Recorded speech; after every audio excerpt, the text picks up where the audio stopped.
What's up, guys? Alex from the Green Up Academy podcast here. Before we get into our episode, I want to take a second to thank today's show sponsor, Ballard Products. You guys know, if you haven't heard me on the Green Grind podcast, I've been on several times. I'm a big fan of Corey Ballard and Leroy, all those guys at the Green Grind, but specifically Ballard Products. If you guys don't know, we have a code GREENUP10. You can use it to save 10% all year, all the time on any purchase. And then Corey has the best of the best. He has everything you could want for your green industry or landscape business at Ballard Products. Chute blockers, tarps, mag tarp. I mean, the list goes on. He's even got these really cool cooling seats lately, so y'all check those out for your mowers. But check out Ballard Products. Use code GREENUP10, and thank you, Corey, for all the support over the years.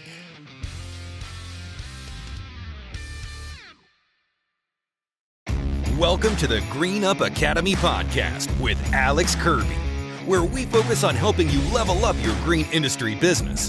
Whether it's marketing, finance, employees, or strategy, we talk about everything on this show to help you apply it to your business and change your family and company's future for decades to come.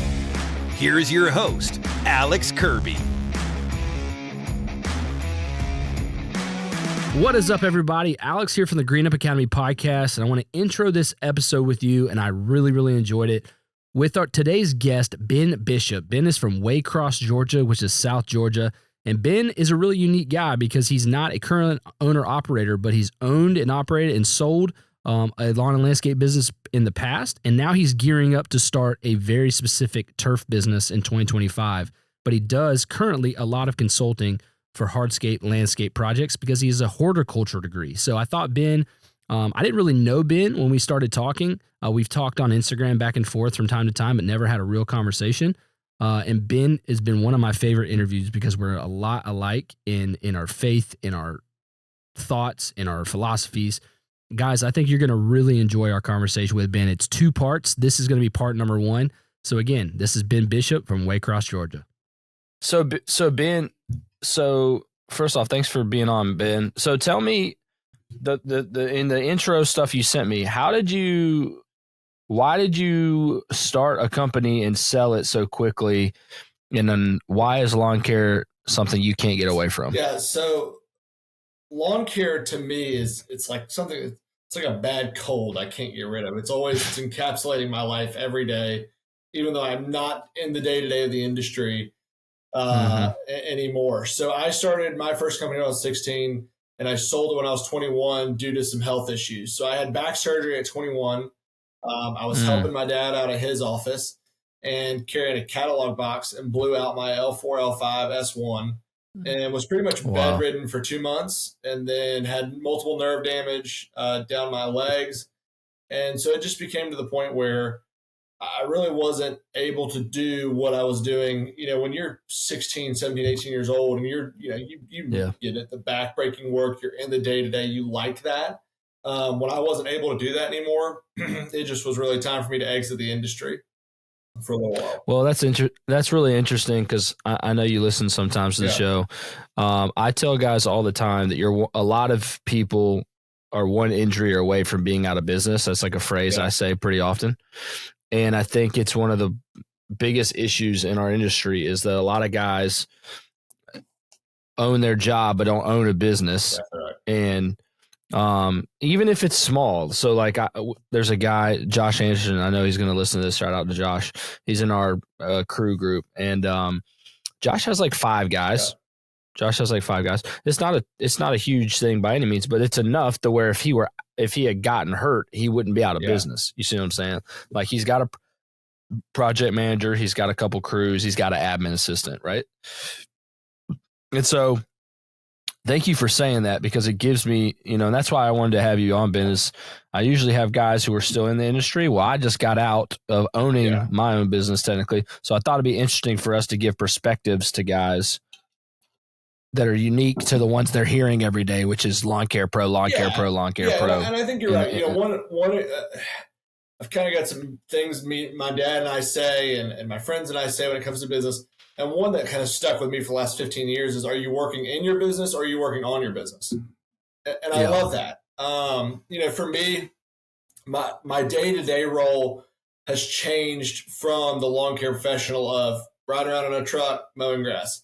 Now mine is more design facilitated, consulting, still do install projects. I've got some crews that I can pull from if I need to do jobs. So I still do installs, still do drainage situations.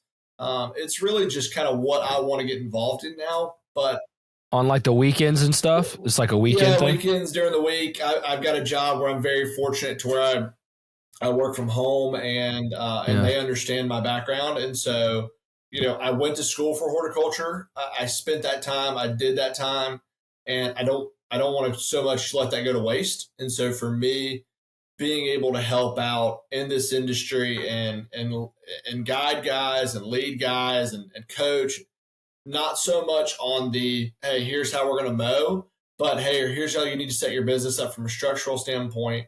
I did a short stint in the financial industry, and I really felt called to go towards that industry to help guys in the blue collar industry and the landscape industry. Because like you just said, you're one injury away from not being able to feed your family. You're one industry away from not being able to make your $1,000 truck payment on your lifted F-250 that you feel you need to ride around in. And so how do you set yourself up? That was something I worked a lot towards. I'm like, hey, I know you think you're going to do this forever, but your body's probably going to give out at 55 if you're on the mower every day. So how are you going to get to 65? How are we going to get you to Social Security, Medicare, that kind of stuff? And so that's a lot of things people don't think about in this industry. 100%. Yeah, it's tough. I mean, it's the reality of this industry. So what's the reason why you're not back in the saddle full go? You just have a sweet, cushy job right now that you're trying. I know you got 2 young kids like me. Industry? I got 3. Yeah. Why are you not full time? Yeah, so we talk about that one injury. So I had a back surgery at 21. I had a stroke at 23, another stroke at 28. And then in January this past year, I had a pretty bad skiing accident out in Lake Tahoe, broke my leg, tore my ACL. And so my life has been a series of setbacks in 3 to 4 situations. It sounds like a Red Bull commercial. Yeah. So my wife's like, oh my gosh, can we not just make it like 4 or 5 years without something happening? So that's a little. I'm not going bungee jumping with you. I'm just to be clear. You're not the guy for me to try. We're not going on boats together. People like just. I have got a rap sheet a mile long of medical issues. And so because what's funny, the reason why I'm laughing is because I've had almost nothing. I've had a broken collarbone at age 14, and that is all. I mean, mine started with a broken wrist at 12, and it's just been like every 4 or 5 years. I told my wife, I told her in March, I was like, look, I know I just got out of surgery, but like if you want to have a baby, this is a great year. Like our deductible is covered on both ends, so like, it's probably a pretty good year to have a child. You know it's a bad economy when you have to make baby decisions based on deductibles. Yeah. I was like, this is like a free one. We can go ahead and get this one home. We're gonna have a premium. Let's do it. So let's Nick, you stint. Here we are. We're cool. Yeah. So funny. So yeah, it's just been bad timing based on like bad health. Timing, basically. and then I grew up in Atlanta, which is like mecca of everything, and so amazing place for a lawn care amazing. industry. I mean, you don't have to be good at all and make money. I mean, you really don't. It's amazing how bad you can be up there. And then so I married my wife 8 years ago, and she's from a little town in South Georgia called Waycross, Georgia. It's 30,000 people. There's like 800 people in their county-wide high school. I had 800 people in my graduating class, and so in Atlanta. Yeah. So very different income levels here. Very different scopes. Properties are really large. We talk a lot about where that is. Keep talking. I'm going to look it up on my maps. Properties are really large. And then we talk a lot about maximizing trip time, drive time between accounts. Your trip time here, it's big. I mean, you may be 20 minutes from an account, and you can't really run an effective business to scale. There's a lot of very good landscapers here. I mean, there's Tri-County Landscape, Jake Simpson, shout out to him. It's one of my good friends. Brent Corson does a great job. There is a lot of really good companies here, but you're just not seeing that 4, 5, 6 crew companies. There's some companies in Brunswick, St. Simons, Golden Isles area. They travel in. They travel in here for a day, and then they get back out. So, one of the things we're talking about with a friend of mine is, with my abilities, my capabilities, and then my medical history, what can we do? And what do we feel this town needs? And the town needs consistency. That's something we run into a lot. And I've been trying to wrap my head around for 2 years, what's the problem here? And the problem is you've got guys who, won't say no. And that was why when I said, the power of saying no. I am a yes man, and I have been forever. My wife told me, she said, Ben, we can't do everything. Well, we go on every night. And she's like, 5 years ago, she said, you've got to learn to say no. And that was probably the most freeing thing I've ever done. I don't know if you've ever experienced that. Yeah. The phrase is you've already said yes, so you have to say no, right? So you have to make I'm doing this right now in my own life where we talk about on the podcast last episode, going through this life balance wheel thing, which is like, I don't know if you heard that episode, but it's like your 6 key areas, which is mental, physical, financial, educational, relational, and I'm missing one because I routed them off. But or 6th one. Mental. What I miss, Mac? Spiritual. Thank you. And basically, you write those 6 things out. You put 3 or 4 ways that you're going to be balanced in those areas in your life, and then once that's filled up in your week, you don't have the space or capacity for much more. And so you've said yes to being balanced, so you have to say no to the things that go out of balance. I'm a yes guy too. I think, hey, every trip sounds great. Let's do it. We'll figure it out when we get there. But so when you were talking about opportunities in your town, I was talking to a guy this week that made me think of a really sweet opportunity for people who have like horticulture or like install design backgrounds. I don't know if there's a really great landscape supply in your area, but if you open the supply side and you did the design side, so what would happen is all your customer acquisition walks right in the door to buy from you, and then they're like, wait, you can design us too. And so that might be something. Instead of you having to scale up to 4, 5, 6, 7 crews, you just have a couple crews and you sell to the public, but they also get, you can also design wholesale it too. Yeah, that's an interesting. I love landscape supplies. I talked to a guy yesterday. He was one of our clients. He's opening a second location. He absolutely crushes the landscape supply. It's fantastic. So a friend of mine, Kyle Cooper, I don't know if you guys know him. He owned Property Masters Landscape in Atlanta, and so he owns Property Masters, and then he had the landscape side, he had the install side.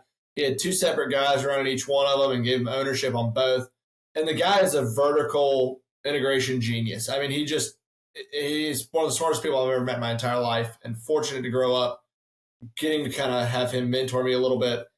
This guy, I mean, he owns Property Masters Real Estate, then he owns the landscape side, then he owns the design and install side, then he owned Bulks Landscaping, which was all the material side, and he's just kind of sold off this stuff as the time goes. And one of his comments to me was, if I'm going to spend money with somebody, why not spend it with myself? So he just was like, vertical integration genius. Mm-hmm. And that was fascinating to me. I mean, the bulk landscape material side is something we all need. I mean, you can't do what we do going to Lowe's and Home Depot every day. You just can't. No.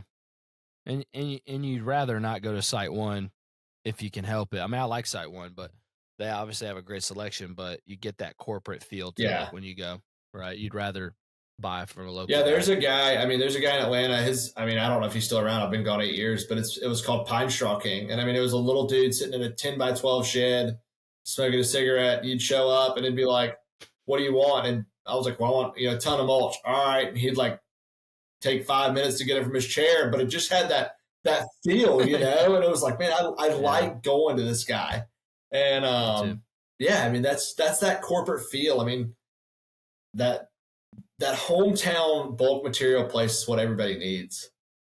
I like doing it. And we talk a little bit about saying yes and no. Like, yeah, go ahead. I have some non-negotiables in my life. You know, my non-negotiables are like, I'm at church on Sunday morning with my family and kids. Big deal with me. Yeah. I make dinner on Wednesday nights so my wife can make Bible study.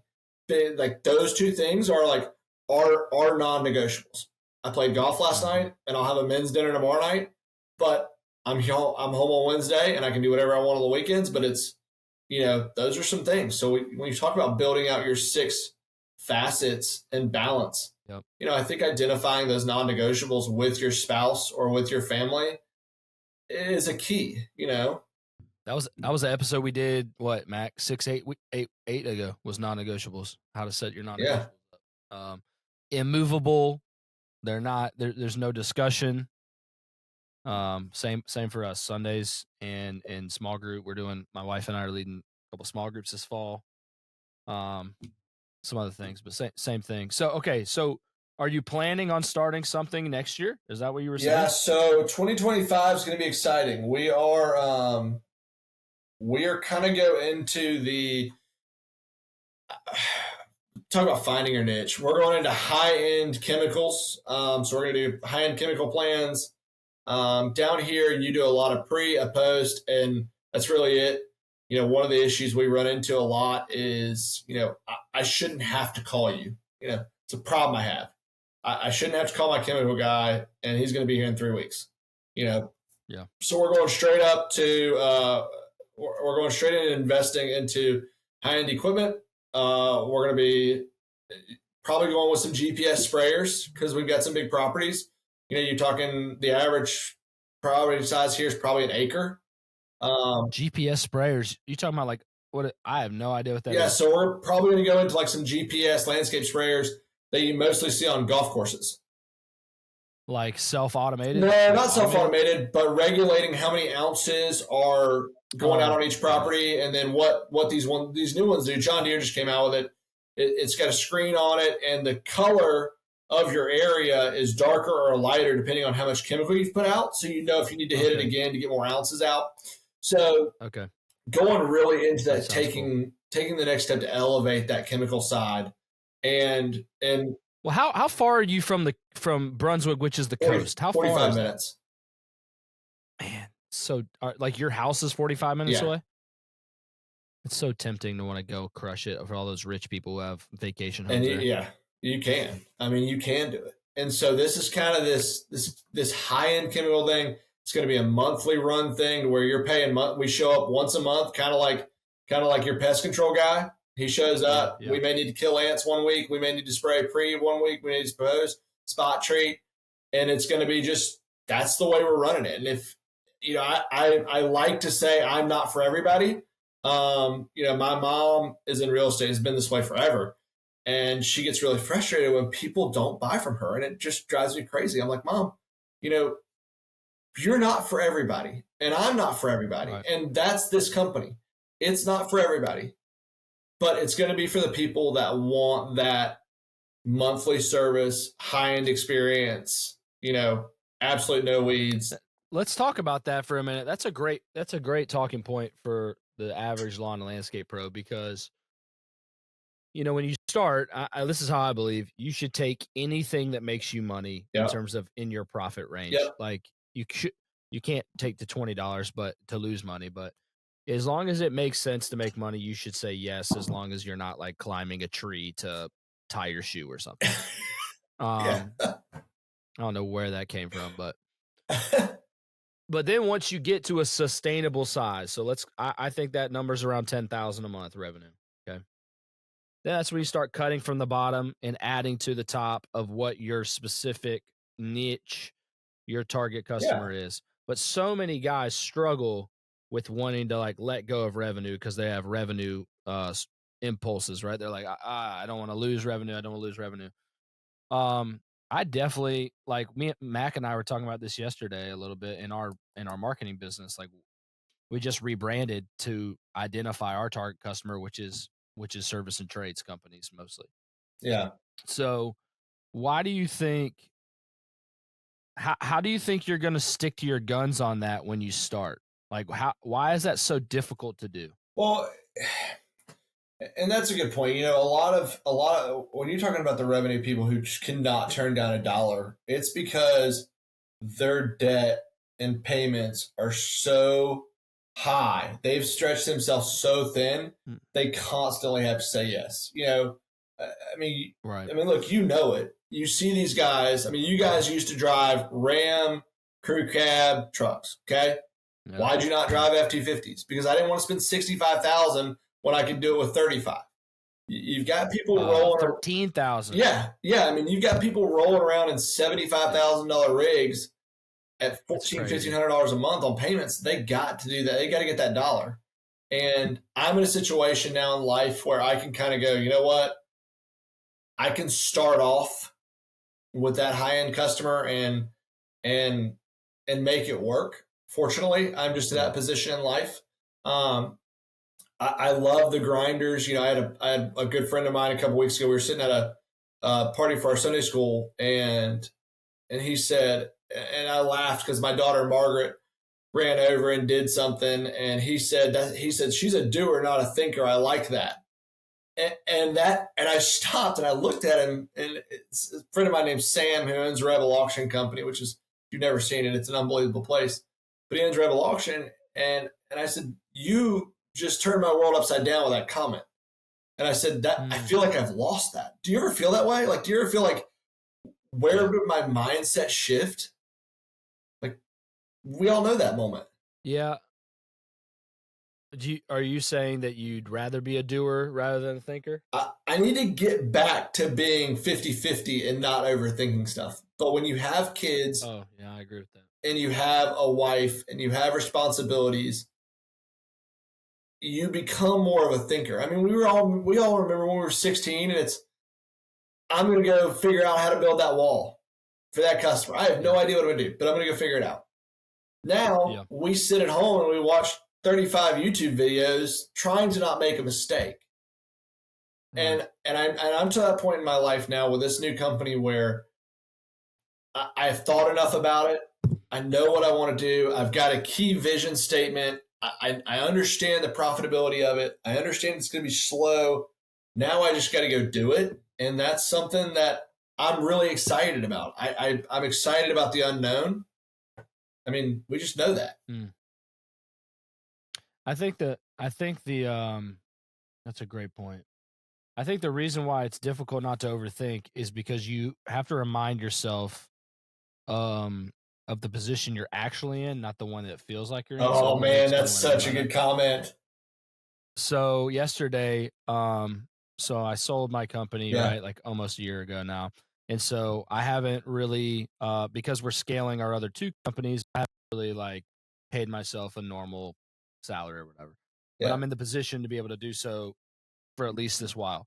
And so a few days ago, my wife was like, hey, when are we going to like do that again? And so I just showed her on paper.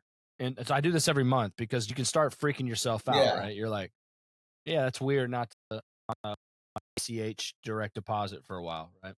And so I was telling her, well, here, look, here's this, here's this, here's this. And so what that does, that brings that clarity back once you start freaking out a little bit, because you do have I have 3 kids, you have 3 kids, you have this, you have that, you have health insurance, whatever. But you have to remind yourself of the position you've put yourself in, so you can remind yourself that you're not in a position how it feels today based on the circumstances or the overthinking. Yeah. So I 1,000,000% agree with you. Yeah. Tell me a little bit about like, your selling the company. How awesome was that day? Pretty cool. It was a little unique though, because I don't know if I've even talked about this really on the pod. Because I was a debt-free company and because I didn't own my property, I rented a really nice facility from a nice place. Yeah. And my brand was big. It was a unique transaction because I really had 3 things that were unique to themselves. The trifecta brand was worth a nice by itself, meaning that if I want to like I'm thinking about franchise, I own the by the way, I kept the brand, by the way. Oh, nice. So I own the rights to I have the website, the Google, all that. Okay. So that's worth a pretty nice penny, and I think I'm going to franchise it next year to a young guy who doesn't want to slave away for 4 years building his own. Yeah. So I had to value these things differently. So I had the customer list employees in the systems.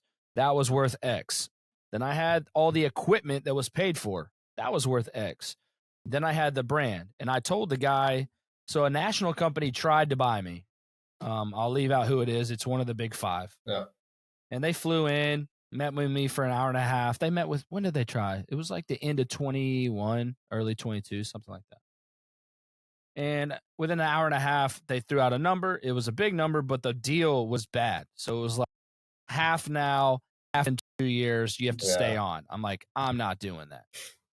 So, and we get all your equipment that's paid for, and you know, in the figure we're saying. I'm like, that doesn't make sense.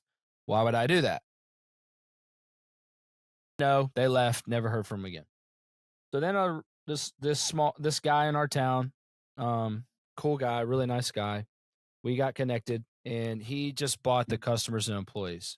He wanted to keep his brand, and then he didn't want but like 3 trucks and 3 mowers. So I had a ton of equipment left over. Yeah. So it wasn't like selling the whole thing so it didn't get that like lock, stock, and barrel. Yeah. Yeah. So it didn't feel the way you would think of like selling a house. It felt like I was selling my garage, so to speak. Yeah. That's very similar to mine. Like I sold my assets, and then I sold my accounts. And any young grinder out there listening to this right now, the best advice I can give you is make sure you have contracts with your customers. Do not just handshake month to month. Because the first time I tried to sell it, they were like, so tell me about your accounts. And I was like, what do you want to know about them? They're like, where are your contracts? And I was like, I don't have any contracts. And they're like, what do you have to sell? And I was like, yeah. Oh, I just learned real quick at 18 years old. So I had one really big contract, and then I had all the rest of them were signed and sealed, delivered agreements as well. So, yeah. So I didn't do that. All the employees stayed with him. There was 10 of them. I had laid off 6 more when I sold the residential 2 crews a couple months before that. And so they all stayed, and everything's fine from what I understand. But yeah, it was a crazy day. I mean, you go to the lawyer's office. I had a lawyer and do the thing, and it's like, this is weird to go from 7 years of pounding the pavement, all you think about, to kind of being done within, it was about 30 days from like transitioning the employee. But that was the weirdest day, was telling the team with that guy. Yeah. Yeah. That was the weirdest day. I've been a part of some acquisitions, and I've been a part of some company sales in the industry that I'm in now. And it's weird. I mean, you're exactly right. It was weird. I want to go off on something that you said, and like you said, we're having a conversation here. And that young guy and you got connected. And that is one of my things I wrote down is, do not, young guys, old guys, new starters, old starters, don't be afraid to reach out to others. Like there is, when I first moved to Waycross, the first thing I did was pick up a company. I picked up a phone book it shows my age. Picked up Google, and I found the biggest landscape company in Waycross, Georgia. Not a huge company, but it's the biggest one here. And I called the guy, and I'm not going to say his name, but I called him and I said, hey, do you want to sell your company? And he was like, excuse me? And I was like, I just moved to town, love this industry. I've seen your work. You guys do fantastic work. I would have interest in coming to work for you guys and then learning it and then eventually buying you out.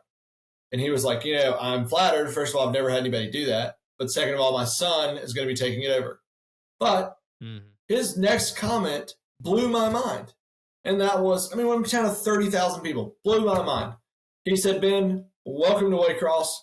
If you want to start your own company and there's anything I can do for you to help lead you in the right direction, help you out, just let me know.